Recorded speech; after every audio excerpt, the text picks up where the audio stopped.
बैठे इन सबको दो दर्शन हुए।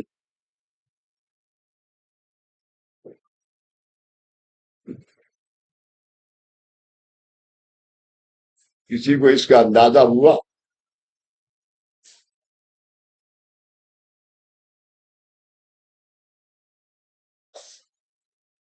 अरे भाई, किसी को इसका अंदाजा हुआ?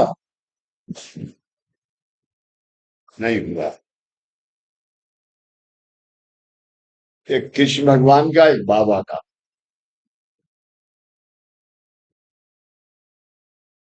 बाबा ये बताना चाहते थे कि जो मैंने यहाँ पर 96 साल गुजारे हैं, वो मैंने कृष्ण भगवान की और शंकर भगवान की सेवा करके गुजारे। अगर तुमने रामायण देखी हो, रामायण देखी है किसी ने? पढ़ी है? तो रामायण के अंदर शंकर भगवान एक लेडी से बात करते रहते थे, तो उधर उसका क्या कहते हैं वो होता रहता था। ना, उसका लंका का क्या था? लंका का रावण। रावण रावण रावण के टुकड़े होते रहते थे, क्योंकि एक रावण ऐसा शख्स था कि जिसके पास इतनी शक्ति थी दुनिया की कि उसको कोई नहीं मार सकता।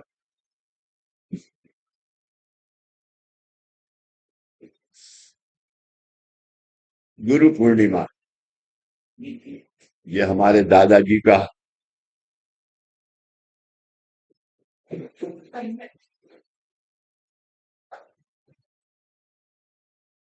हमें मिलाने वाले कौन थे? आज हम यहाँ क्यों बैठे हैं? अब यहाँ जो आज बैठे हैं, वंदनीय दादाजी की वजह से।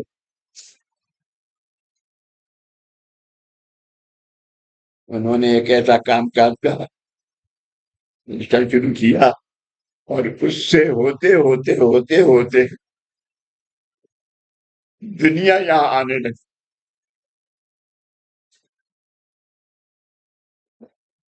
उसके ऊपर के कुछ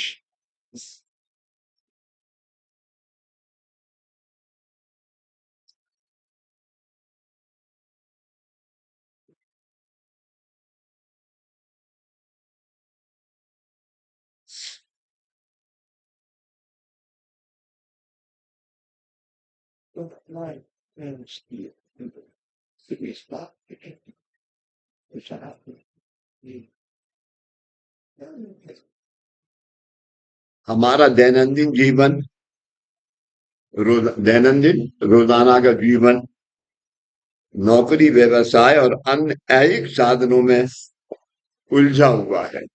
ऐहिक साधन, कितने ही साधन है, एक साधन नहीं है, इसमें उलझा हुआ है। हम दूसरी बात बाबा के या परमात्मा या कृष्ण भगवान के बारे में सोच ही नहीं पाते।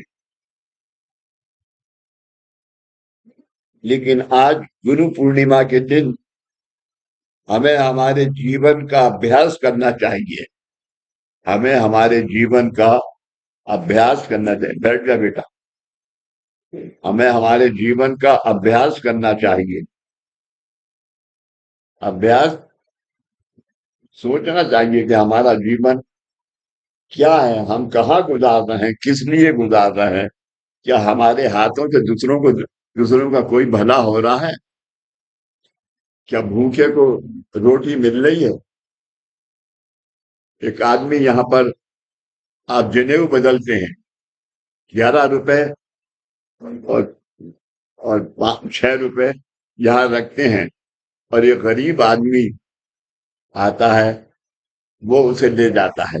यहाँ पर सब हमारा सबका चीज यही है कि बाहर पेड़ के नीचे रख दिया, कोई ना कोई ले जाता है। मगर अगर चौराहे पे कोई किसी गरीब आदमी को वो 11 रुपए दोगे या 16 रुपए, वो क्या कहेगा? दे अल्लाह के नाम पे, और जिसने दिया मुझे लोहे का पैसा, खुदा मालिक दे उसे सोने का पैसा। ये फकीर तो कह सकता है, मगर हम पैसे वाले ये नहीं कह सकते। पूर्णिमा के दिन हमारे जीवन का अभ्यास करना चाहिए, और हमारे जीवन में अंतर्भूत जो अंदर है, अंतर्भूत श्री गुरु के ऋणों का आदर, श्री गुरु के ऋणों का, कर्जे का आदर, जो कि किसी को नहीं पता कि आज बाबा का हमारे ऊपर क्या ऋण है, क्या कर्जा है, हम कैसे निपटा सकते हैं। जब बाबा थे, जब दादा थे, तो बाबा से दुआ मांग के उन्होंने क्या शुरू किया? काम काज। आप सब क्यों बैठे हो? किस लिए आए हो? आप सब इसलिए आए हो कि कोई ना कोई दुख लेके आए थे, और उस दुख का निवारण ज्यादातर लोगों का, संभल तक के हजारों, 100% और नहीं तो 50% से कम कोई माई का लाल नहीं कर सकता कि मेरा दुख दूर नहीं हुआ है, लेकिन मरने से पहले वो भी दूर हो। ऋणों को आदर करना आज के दिन हमारे कर्तव्य है। जिस मार्ग पर चलकर हमारे जीवन में चिंतन होता है, चिंतन जानते हो, एक रूपता होती है, एक दूसरे से मिलना एक रूपता होती है। अरे सुन बेटा, इसको तू इसको दे दे, आपको ऐसी, हाँ 2-3 थाली लाई, ऊपर से दिया, बड़ी बारात भी है, उससे कहना दे देगी। चिरंतर हुआ है। आज हम इस गुरु कार्य का लाभ ले रहे हैं, आज हम इस गुरु कार्य का लाभ ले रहे हैं। आप सब यहाँ क्यों आए हैं? मैंने तो आपके पास मैसेज भेजा था कि भाई गुरु पूर्णिमा है, आप आइए, लेकिन कोई ऐसा नहीं है आपके अंदर कि जिसको इस मार्ग का लाभ ना हुआ हो। और ये यकीन रखो कि मरने से पहले कर्माधीन अवस्था से नहीं मरोगे, धर्माधीन अवस्था से ये दुनिया छोड़ो। अनगा ऊपर।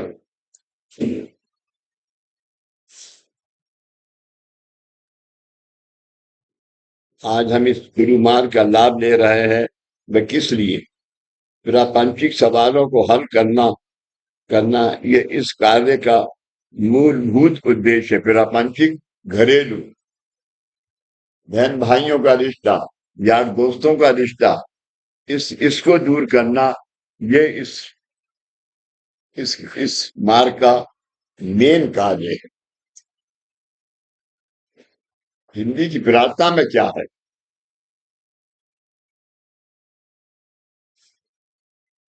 दुखी कष्टी आहे त्यांची सेवा काया वाचा मनाचे कर। आमी गुरु भक्त की प्रार्थना जो है, उसमें है दुखी कष्टी आहे त्यांची सेवा काया वाचा मनाचे कर। यानी जो दुखी कष्टी यहाँ आएगा, उसकी सेवा काया वाचा मनाचे करूंगा। अगर मैं किसी आदमी को यहाँ कामकाज के बाहर डांटता हूं, तो उसका रीजन क्या है? कोई बता सकता है कि उसका रीजन क्या है? माधव, निर्पेन, निधीश, कर्म को, कर्म को है, आप उनके कर्म को, हाँ, हम उसे नहीं डांट रहे हैं, उसके कर्म को कह रहे हैं छोड़ इसको।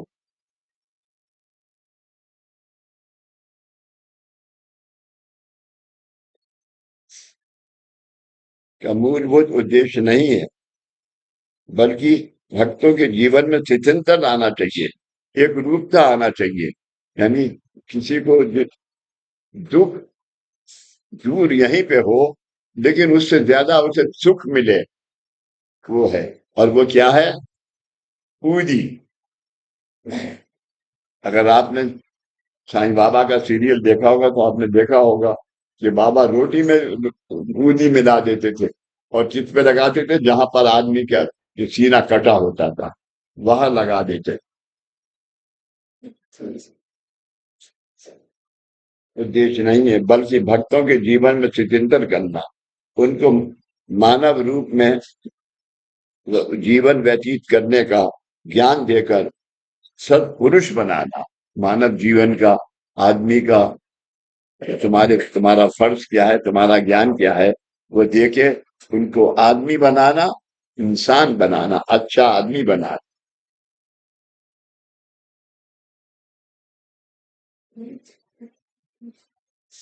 और उसके माध्यम द्वारा लोक कल्याण का कार्य करना, ये महान उद्देश्य हमारे हमारे गुरु कार्य का है। ये महान उद्देश्य हमारे गुरु कार्य का है। दादा ने ये दादा ये उद्देश्य उन्होंने किया। और आज अभी आपने देखा मेरे पास 3-4 फोन आए हैं। ये चारों फोन अमेरिका से आए, एक कनाडा से आए। उनको सुख है, और उनको सुख है, उनको सुख देके दादा ने उनको कनाडा के लिए माध्यम बनाया। आज इसके दोनों बच्चे कनाडा में पढ़ते हैं। आज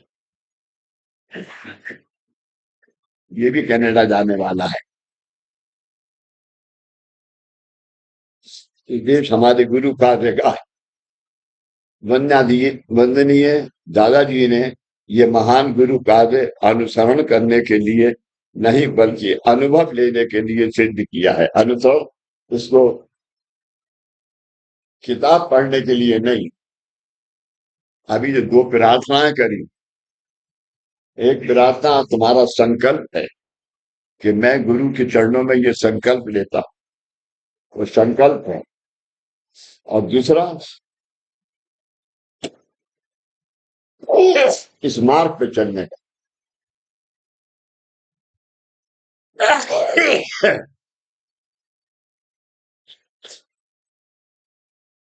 सिद्ध किया है।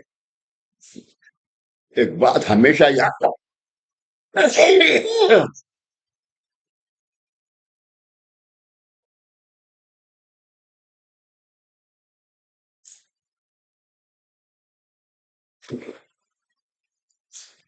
एक बात हमेशा याद रखना कि ये कार्य जो है, इस इसमें भले ही तुम्हें कुछ दिन तकलीफ उठानी पड़े, क्योंकि जो कर्म है वो तुम्हारी कारण दे के नीचे है, और वो कर्म तुम्हें निकलने नहीं देता, ये देह जो है। तब दादा ने इसको, इन कोशों को जब वो दिया,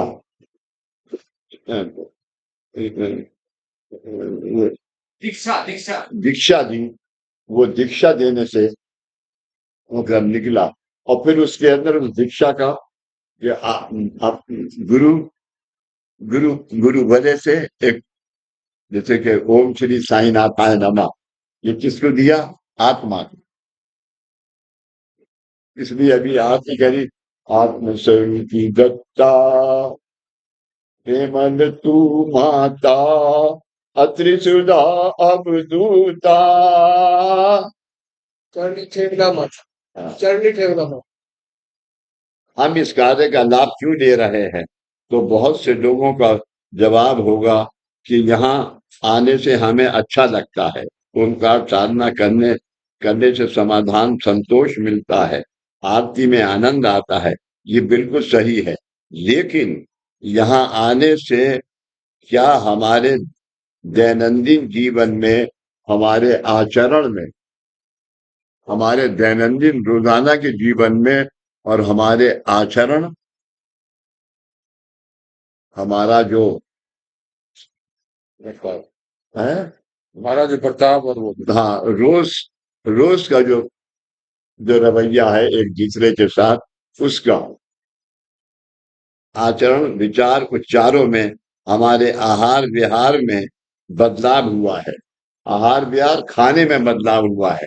जो आदमी पहले 5 रोटी खाता था, अभी 2 में उसका पेट भरता है नहीं। कितनी खाती हो? दो। लेकिन मेरा दोस्त के साथ खाता, मेरा दोस्त तेरा हस्बैंड है। मैंने हंसने को कब गया था? बाबूजी मैं तो ऐसे था। किस तरह होता है ये समझने का प्रयत्न आज हम करेंगे। ये समझने का प्रयत्न आज हम करेंगे। हम सभी लोगों को हमारे जीवन का विकास करना है। हम सभी लोगों को हमारे जीवन का विकास करना है। हम सब जो इस मार्ग में पैदा हुए, वो सब यहाँ पर एक माइनस 80% माइनस के और 20% प्लस के कर्म देके पैदा हुए। अभी इसका उल्टा है। हमें सबको महाकारण दीक्षा है। यानी इसका मतलब है अभी हम 80% प्लस में है और 20% माइनस।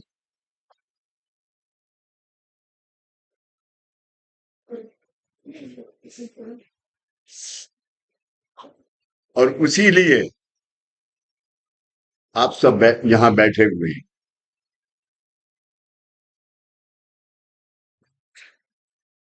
मैंने सिर्फ आपको निवेदन भेजा, मैसेज भेजा है कि यहाँ पर आज गुरु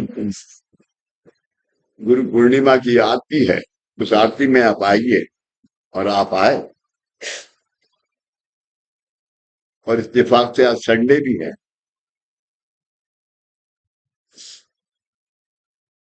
हम सभी लोगों को हमारे जीवन का विकास करना है। आज भक्त एवं सेवक अवस्था से साधक और सिद्ध अवस्था में जाते समय, साधक से सिद्ध अवस्था, यानी हम साधक थे, सेवक से साधक दादा ने बनाया। फिर अभी हमारी उससे सिद्ध अवस्था हमें प्रदान करी। वो सिद्ध अवस्था से हम अभी साधक में जा।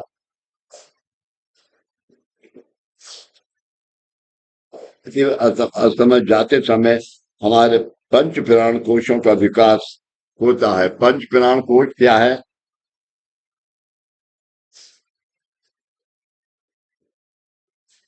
कितने हमारे कोश हैं? नाभि, हृदय, कंठ, ललाट एंड ब्रह्मरंध्र। ब्रह्मरंध्र, इन कोशों का विकास। अगर हम जो बच्चे आते हैं, हम उन्हें पूरी सेवा नहीं बता। हम उनसे कहते हैं बेटा ये प्रार्थना करो, और अगर हो सके तो 10 दफा 15 दफा ओम श्री साईनाथाय नमः बोले, बस ये तुम्हारे लिए काफी है। और वो खुश हो जाते। इसका अभ्यास कैसे करना है, ये बंदे दादाजी ने इस तरह से समझाया है। यानी इस बात का कि हमको ये सुख है, इसका अंदाजा ये हमें धारण हुआ है, यह इससे हमें ये फायदा हुआ है, इसका अंदाजा कैसे करना है, ये दादाजी ने सिखाया। और दादा कौन है? दादा कौन है? गुरु। गुरु ही संपत्ति, गुरु ही विपत्ति, गुरु में अन्य दैवत नहीं।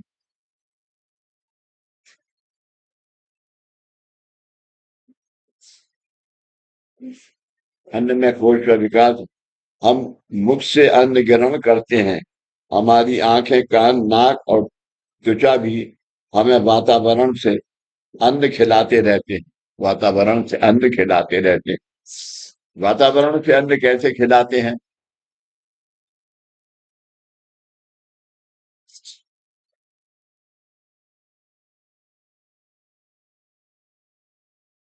हमेशा एक सा वातावरण रहता है दुनिया में। अगर यहाँ गर्मी है तो अमेरिका में कुछ और है, अमेरिका में कुछ है तो कनाडा में कुछ और है।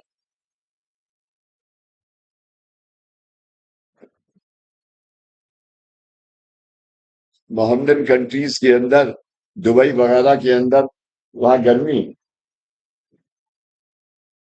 ऐसा, तो वहाँ के वातावरण को के हिसाब से वैसा माहौल किसने रखा? प्रकृति ने। प्रकृति किसने बनाई? ब्रह्मा विष्णु महेश ने। नाक और त्वचा भी हमें वातावरण में अन्न खिलाते रहते हैं। नाक और त्वचा, ये शरीर भी हमें अन्न खिलाते रहते हैं। क्यों?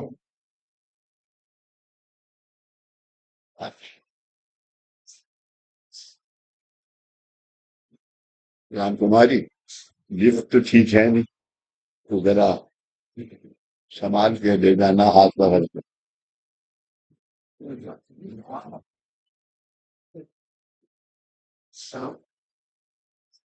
ये लो, ये लो, प्रसाद तो बाद में मिलेगा। प्रसाद तो तुम्हारे पास ही आएगा, बचा हुआ सब।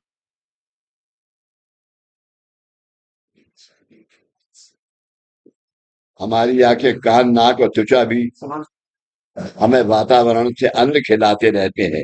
मतलब इनके द्वारा हम वातावरण से अनेक विषय धारण करते हैं, अनेक विषय धारण करते रहते हैं। अन्न में कोश का विकास, मतलब मुख द्वारा अन्न ग्रहण करने की आसक्ति द्वारा, आसक्ति, ताकत नहीं थी। अब कितना खाती हो?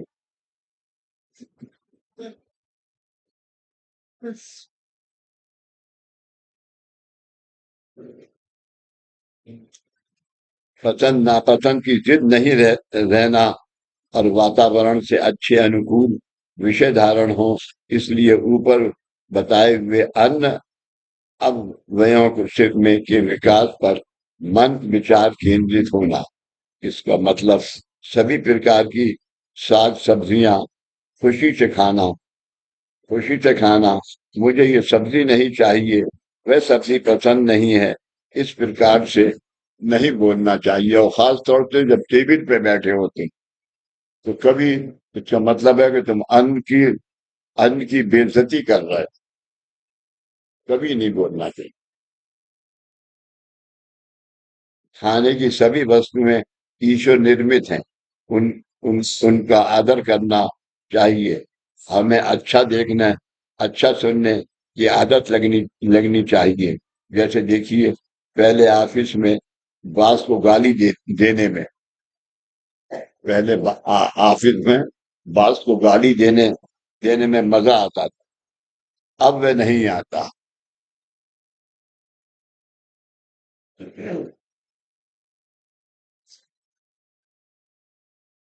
आप में से कोई ऐसा है कि उसने बाबा को गाली दी हो? हाथ उठाओ। नहीं है? ठीक है, तुमने इसका कोई ऐसा दुख आ गया होगा जो कि इसकी जिंदगी में अच्छा काम कर सके, अच्छा हो, इसलिए इसने इनसे गाली। जब कोई दूसरे के बारे में बुरा बोलते हैं, चुगली करते हैं, तब मन अस्वस्थ होता है। इस तरह की चर्चा में दिलचस्पी इस तरह की चर्चा में दिलचस्पी नहीं होती, नहीं होती। मन करता है कि वहां से निकल जाएं। अगर इस प्रकार का अनुभव आपको आ रहा है, अगर इस प्रकार का अनुभव आपको आ रहा है, मतलब आपके अन्नमय कोश का विकास हो रहा है।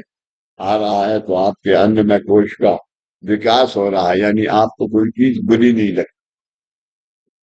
प्राणमय कोश का विकास, प्राण में, ये कोशों की जो है, ये कब हुई? जब इनको दीक्षा दी गई, जो इनके अंदर वलय थे उनको निकाल के दीक्षा दी, ऐसा गुरु बताया गया। और हमारा दृष्टिकोण बदलने लगता है। मतलब पहले हम किसी व्यक्ति के कारण परेशान रहते थे, पहले हम किसी व्यक्ति के कारण परेशान रहते थे, उसके साथ आए हुए बुरे अनुभवों का हमेशा उच्चार करते थे। अब वे नहीं करते, अब वे नहीं करते। तो बुरा है, उसे होने दो। वो वो अपने आप इस बुरे का पहचानेगा और समझेगा, सब कुछ है। अब उस व्यक्ति के आचरण या उच्चारों से हमें उतनी हमें उतनी तकलीफ परेशानी नहीं होती। हम वह विषय छोड़ देते हैं। उस व्यक्ति के लिए भी अब हम अच्छा अच्छा विचार और उच्चार करते हैं। हमारे दृष्टिकोण में ये बदलाव आना मतलब पुराणमय कोश के विकास की शुरुआत हुई है। मनोमय कोश का विकास, मनोमय कोश के विकास का आरंभ होता है तब हमारे विचारों में स्थिरता तथा निश्चिंतता आने लगती है। यानी हम जो कुछ भी कर रहे हैं उसको सोच समझ के करते हैं और फिर इसके ऊपर दृढ़ रहते हैं। सुबह उठने से लेकर रात को सोने तक हमारे मस्तिष्क में अनगिनत विचार आते रहते हैं, जो अब कम होते होते जाते हैं। एक काम करते समय हमारे दिमाग में दूसरे काम के विचार होते थे।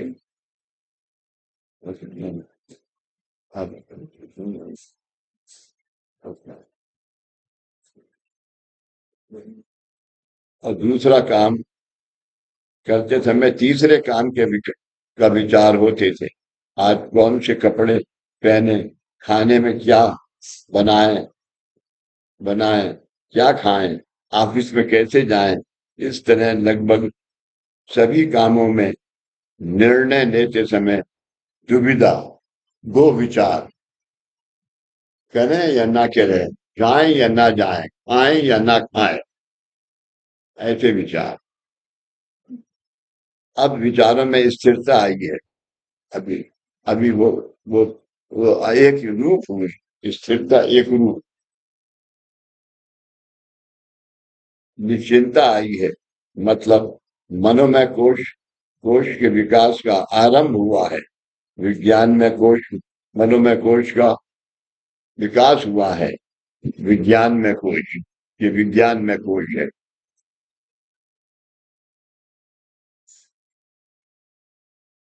विज्ञान में कोश का विकास, विज्ञान में कोश के विकास के साथ हमें जीवन का बोध होने लगता है। खुद के जीवन का बोध, हमें अपनी गलती का एहसास खुद होने लगता है।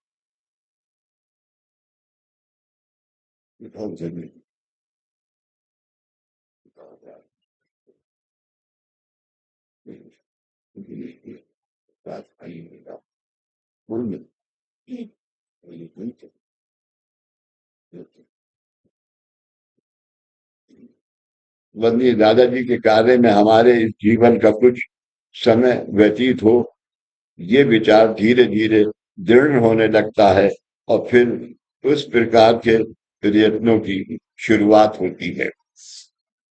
इसका एक्सपीरियंस मुझे है।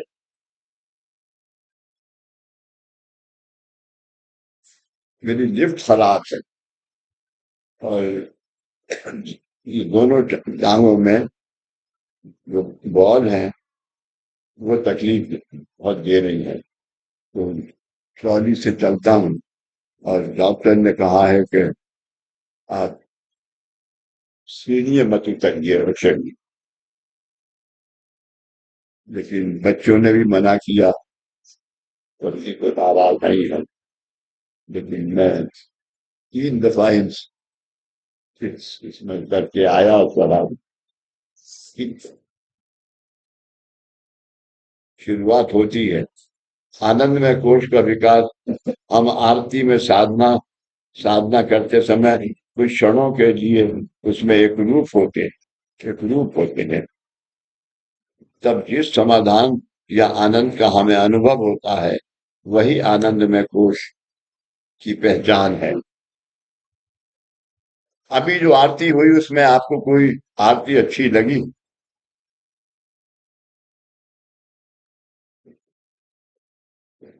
एनीबडी?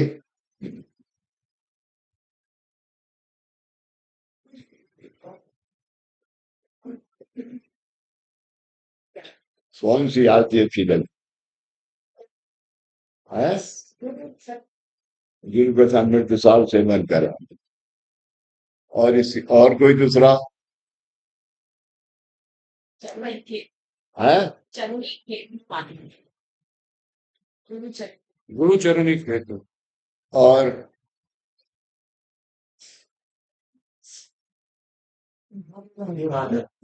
है? दत्तनामाचा गजर करा सगळी होणार। और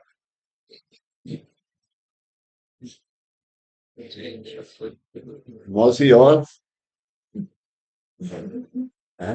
जय जय सद्गुरुनाथ। थोड़ा नहीं।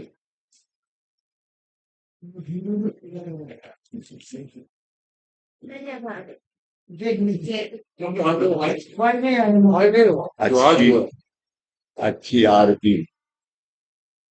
जय जयकार करा दत्ताचार, जय जयकार करा दत्ताचार, जय जयकार करा पर ब्रह्म तू बोध रूपे, पर ब्रह्म तू बोध रूपे।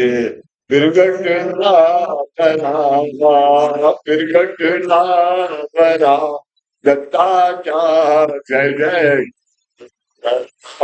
दत्ताचार, जय जयकार करा सद्गुरु सद्गुरु प्रभु निर्गंज जी जगी सद्गुरु रूपे, निर्गंज जी चली दाविला प्रेम भरा, दाविला प्रेम भरा। जय जय करा दत्ताचार, जय जयकार करा कर बोध रूपे।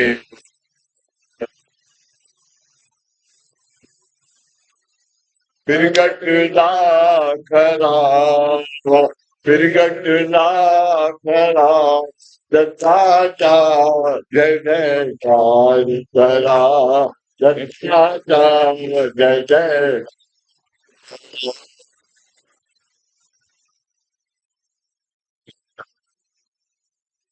भक्त वत्सला दत्तवधूत, भक्त वत्सला पाहि परावरा,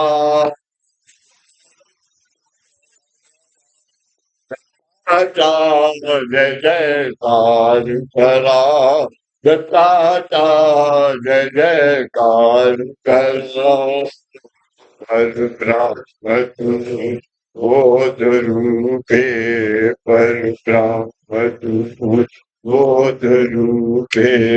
प्रगट ना करा, प्रगट ना करा दत्ताचार, जय जय।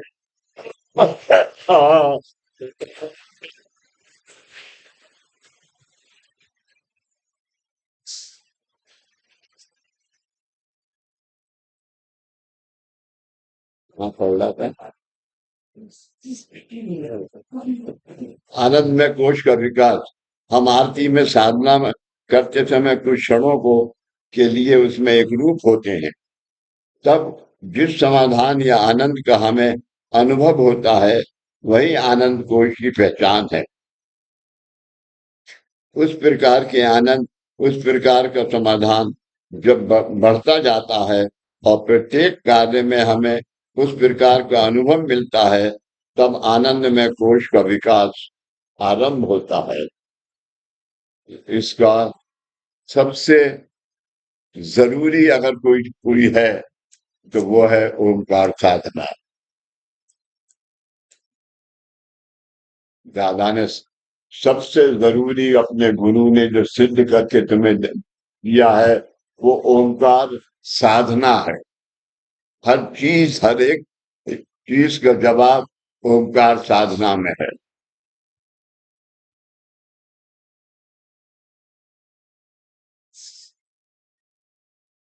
दादा लंदन गए, तब उन्होंने कहा कि यहाँ पे फोन आया मेरे पास कि दादा ने आपको लंदन बुलाया। और मेरे पास उसके बहुत पास पड़े, उस जमाने में 10 रुपए नहीं हुआ करते थे। तो यहाँ पर एक लेडी थी, वो मेरे साथ जाती थी, मिसेस, वो क्या नाम था? आनंद, रामपाल है, रामपाल है, रामपाल, रामपाल, रामपाल की मदर। वो, मैंने क्या कि मुझे जाना है, पैसे मेरे पास नहीं है, टिकट नहीं खरीदे हैं, तो वो मुझे 500 रुपए दिया करती।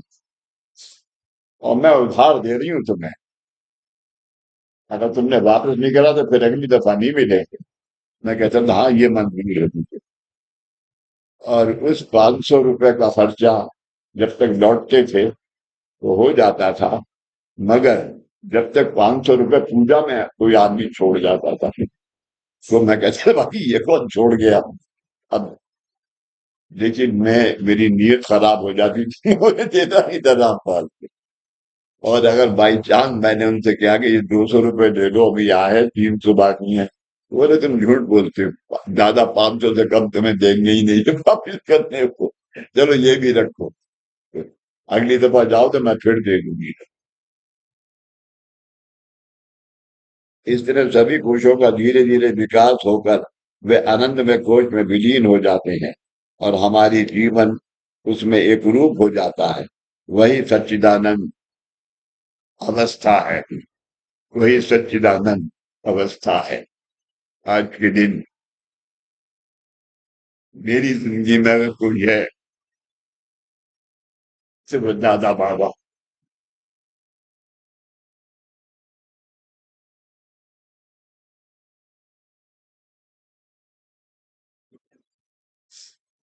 अल्लाह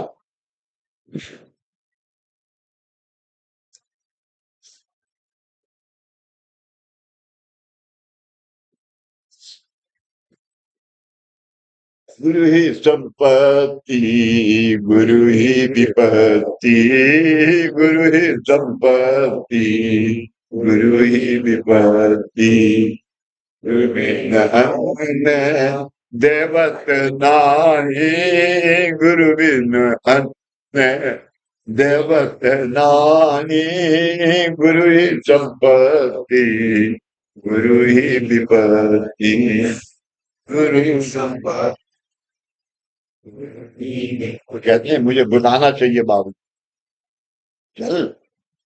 गुरु, गुरु बंधु, गुरु बंधु, बंधु इष्ट, माता पिता तोची, गुरु बंधु इष्ट, माता पिता तोची, पर ब्रह्म साची, इस गुण रूपे, पर ब्रह्म साची, इस गुण रूपे, पर ब्रह्म साची, सगुण रूपे, गुरु की संपत्ति, गुरु की विपत्ति, गुरु की संपत्ति,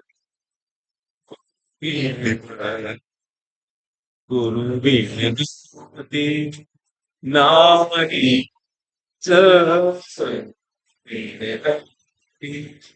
नामहि मानस, गुरु की संपत्ति, गुरु की विभूति, गुरु की संपत्ति, विरोहिणी गुरुवे चिदान जीवदान गुरुवे चिदान जीवदान गुरुतन मान ब्रह्मानंद गुरुतन मान गुरुतन मान ब्रह्मानंद गुरु की आरती हो रही है जरा संपत्ति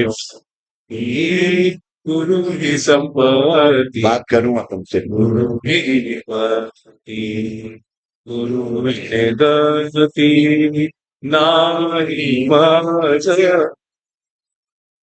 गति नारी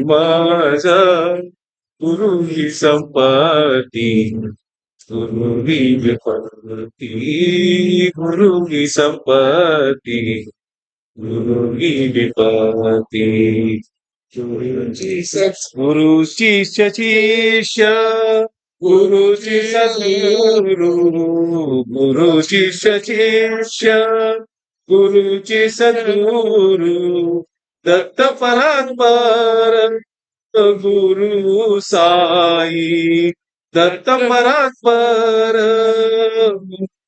साई दत्त परात्पर साई गुरु संपत्ति गुरु की विपत्ति गुरु की संपत्ति गुरु की विपत्ति गुरु निगति नाहि मास गुरु निगति नाहि मास गुरु की संपत्ति गुरु की विपत्ति की संपत्ति गुरु की विपत्ति गालिब से एक सामने गया कि तू है क्या। मैं इस तुझसे ज्यादा अच्छा अच्छे शेर और वो जानता हूं। उनके हाँ तुम जानते हो, लेकिन मेरी एक बात सुन लो, ये याद रखना, शेर जब तुम शेर करो। तो उन्होंने क्या कहा, ना होता तू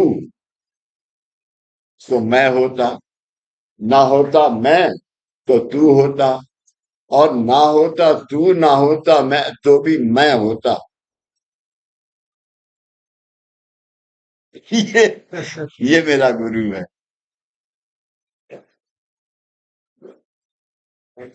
अवस्था में हमारे बोलने से, हमारे आचरण से अन्य लोगों को उसी प्रकार के आनंद का समाधान का अनुभव होता है, होना चाहिए। ऐसा बोलना चाहिए, किसी से नाराज नहीं होना चाहिए। इसके आगे की अवस्था में हमारे तन्मात्रों का विकास होता है। जब हम ऐसा करते हैं, तन्मात्र यानी जो भी हमारे शरीर के, हाँ, जो तन्मात्र है उनका विकास होता है। आज के इस शुभ दिन पर हम परम पूज्य बाबा, हमारे प्यारे गुरु बंदनीय दादाजी और सभी दिव्य पूर्ण विभूतियों के चरणों में लीन होकर ऐसी प्रार्थना करते हैं कि उनके कृपा आशीर्वाद से हमारे जीवन का विकास हो और उसके लिए हमारा आचरण अनुकूल हो, अनुकूल रहे।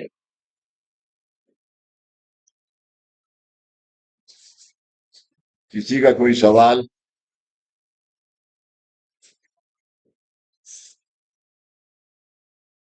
किसी का सवाल नहीं है? तो अब मेरा सवाल है कि सबकी समझ में ये आरती और ये आई सबकी समझ में है? कौन बोला?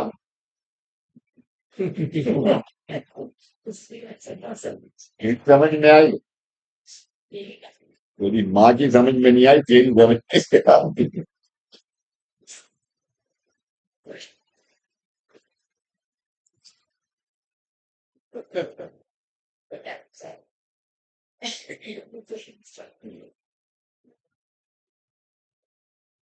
आई। अगर आप लोगों को ज्यादा कष्ट नहीं हो रहा है तो मैं 5-10 मिनट और दूं आपसे, दूं?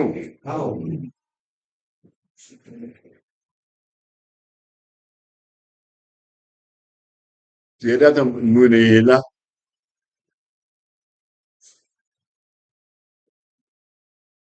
सब जने अपने हृदय पे हाथ, अंगूठा रखो, आंखें बंद करो और मेरे साथ 11 ओंकार बोलने हैं कंठ स्थान से, और कितने लंबे बोलोगे ये सब अपने आप तय करो। ओम।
ओम।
ओम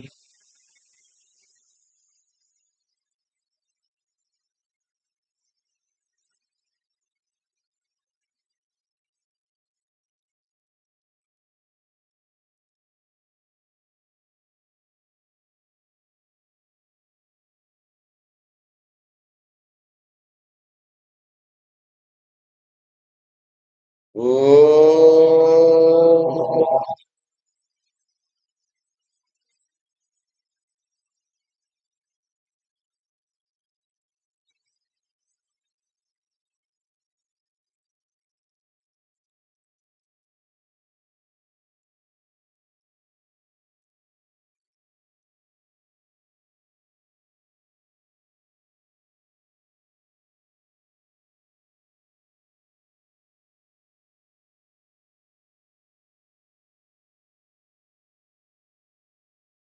शक्तिपीठ प्रार्थना बोलिए। संकल्प है ये। आमी गुरु भक्त श्री जगत गुरु साईनाथ महाराज आणि श्री सद्गुरुनाथ दादा महाराज यांचे चरणी भक्ती भावनेने आज अशी प्रार्थना करीत आहोत की आपण कृपावंत होऊन जगत कल्याणासाठी गुरु शक्तीपीठाची स्थापना करून केली आहे। या शक्तीपीठाची सेवा विनम्र भावनेने श्रद्धा भक्ती निर्वेक निस्वार्थ बुद्धीने करून जे कोणी मागतात बुद्धीची कष्टी आहे त्यांची सेवा काया वाचा मनाने करू। जगतात आंबा मानवाना ग्राह्य झालेल्या जन्मातील कर्तव्य याची जाणीव आहे व जगतात सर्व मानवाला सुख शांती समाधानाचा लाभ होऊन जगतात मानवी धर्माचा विजय होऊन आपली जीवन ईश्वरमय व्हावे अशी आपल्या चरणी प्रार्थना। शुभम तत् शुभम तत् शुभम तत्। सच्चिदानंद सद्गुरु साईनाथ महाराज की जय। श्री गुरुदेव दत्त सदानंदाचार्य को सच्चिदानंद सद्गुरु श्री पंत महाराज की जय। श्री गुरुदेव दत्त श्री सद्गुरुनाथ दादा महाराज की जय। गुरुदेव दत्त।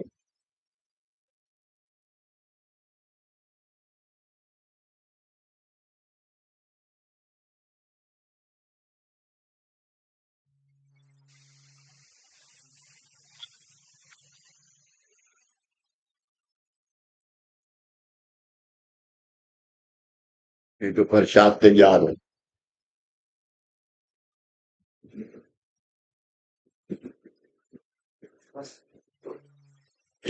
चलो, अनिला, अनिला।